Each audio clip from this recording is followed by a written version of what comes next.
एक होता है भाई लोगों बेइज्जती करना, एक होता है भाई लोगों जलील करना, और एक होता है भाई लोगों अपसेट करना। जो कि कर दिया जिम्बाब्वे ने ऑस्ट्रेलिया को। किसने सोचा था कि जो ऑस्ट्रेलिया इस वर्ल्ड कप में फेवरेट्स लग रही है जीतने के लिए, उनके दो तीन मेन प्लेयर्स के इंजर्ड होने के बावजूद भी उसको जिम्बाब्वे आके पेल के चली जाएगी भाई लोगों। बिल्कुल सही सुन रहे हो भाई साहब। जिम्बाब्वे ने वो इम्पॉसिबल चीज कर दी है आज के इस मैच में, जो कि जिम्बाब्वे और ऑस्ट्रेलिया के बीच खेला गया था। 23 रन से जिम्बाब्वे ने ऑस्ट्रेलिया को हरा दिया। और हरा दिया छोटा शब्द है, क्योंकि मैं कहूंगा जिम्बाब्वे ने ऑस्ट्रेलिया को पेल दिया। किसने सोचा था भाई कि ऑस्ट्रेलिया जिम्बाब्वे से हार जाएगी। जब मैच मैंने देखा नहीं था, जब मैच शुरू हुआ जिम्बाब्वे ने पहले बैटिंग की, उन्होंने 169 रन बना दिए। उसके बाद ऐसा लगा ऑस्ट्रेलिया इनको इजीली चेज कर जाएगा। उसके बाद मुझे मेरे दोस्त जो कि हैं प्रभजोत भाई, उनका मुझे मैसेज आता है। वो बोलते हैं कि भाई मैच देखो, जिम्बाब्वे ने 4 आउट कर दिया ऑस्ट्रेलिया के 29 पे। मैंने उसके बाद स्कोर कार्ड देखा, तब तक अच्छी पार्टनरशिप चल रही थी मैक्सवेल और रेंशो के बीच में। तो मुझे लगा कि शायद हो सकता है भाई ये यहां से मैच निकाल के ले जाएंगे। फिर एक मोमेंट ऐसा आता है इस मैच में जहां पे ग्लेन मैक्सवेल जो है वो बैटिंग कर रहा था और बॉलिंग पे रायन बर्ल आया बॉलिंग पे। तो मैंने प्रिडिक्ट किया कि भाई इस मैच में जो है यही गेम चेंज हो सकती है अगर मैक्सवेल आउट होता है। तो मैंने कहा इस ओवर में आउट होगा, और अगली बॉल पे मैक्सवेल आउट हो गया भाई लोगों। तो आकाश चोपड़ा और मेरे में ज़्यादा जो डिफरेंस है वो है नहीं।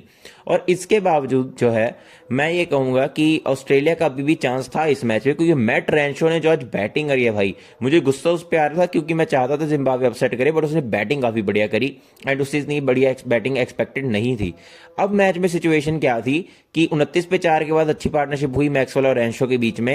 एंड उसके बाद जो है अब सिचुएशन ये आ चुकी थी कि ऑस्ट्रेलिया को जीतने के लिए चाहिए थे 7 ओवर में 77 रन, यानी कि नेट रन रेट था 11 का। और उसके बाद मैक्सवेल का विकेट गिरा, और उसके बाद कुछ ओवर हुए तो 5 ओवर में रह गए 56। और मार्कस स्टोइनिस तब तक बैटिंग पे था, उसको थोड़ी बहुत इंजरी हो रखी थी, इस वजह से उससे जो है इतने शॉट लगने नहीं थे। अगर उसको पेस ना देते तो उसको हम फंसा सकते थे जिम्बाब्वे वाले, मतलब हम मतलब जिम्बाब्वे वाले। तो उसके बाद क्या हुआ कि जब मार्कस टॉयनिस शॉट खेलने गया, उसका विकेट गिरा। एंड उस मोमेंट के बाद तो भाई मैच बिल्कुल लॉक हो चुका था, मैच बिल्कुल जो है वो टर्न हो चुका था जिम्बाब्वे की तरफ। अब क्या होता है, इसके बाद मैट रैनशो भी बैटिंग कर रहा था, उसने 2-3 अच्छे शॉट लगाए। लेकिन उसके साथ बैटिंग जो बंदा कर रहा था वो था बेन डवॉर्शियस, और उसने थोड़ी बहुत ठीक ठाक शॉट्स खेलने की कोशिश करी, रन उसने 6 ही बनाए। लेकिन भाई जो उसका कैच पकड़ा जिस फील्डर ने, भाई उसके बाद तो मैं कहूंगा गेम बिल्कुल डन एंड डस्टेड था। क्योंकि साथ देने के लिए को चाहिए था मैट रेंशो के साथ, बट क्योंकि बेन डवॉर्शियस आउट हो गया तो अब उसका साथ कौन देगा।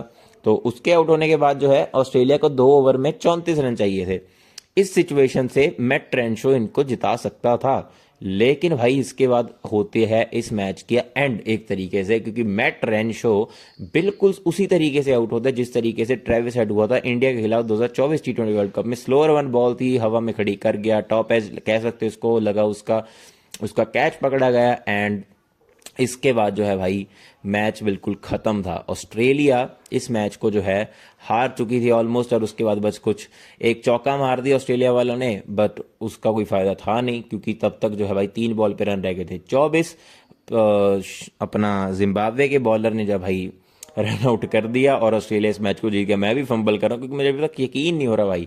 जिम्बाब्वे ने इससे पहले 2007 में ऑस्ट्रेलिया को हराया था 5 विकेट से, तब ब्रेंडन टेलर ने भाई लोगों 60 रन की पारी खेली थी।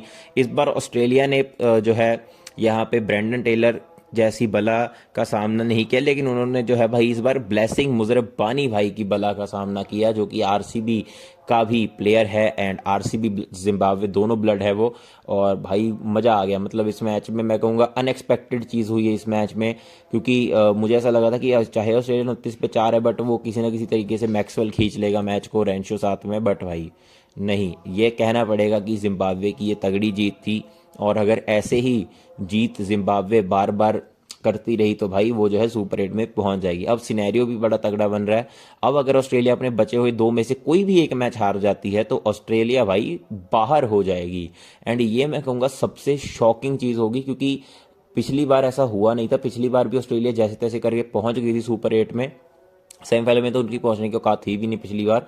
और इस बार तुम देखो उनके पास पैट कमिंस नहीं है, हेजलवुड नहीं है, तो कौन है वो प्लेयर जो कि इनकी हेल्प कर सकता है। क्योंकि अगला मैच इनका जो है आई थिंक श्रीलंका के साथ होगा, मतलब अगला नहीं, मतलब दोनों में से एक मैच श्रीलंका के साथ होगा।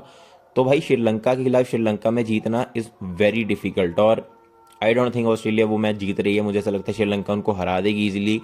फिर बारी आती है जिम्बाब्वे की।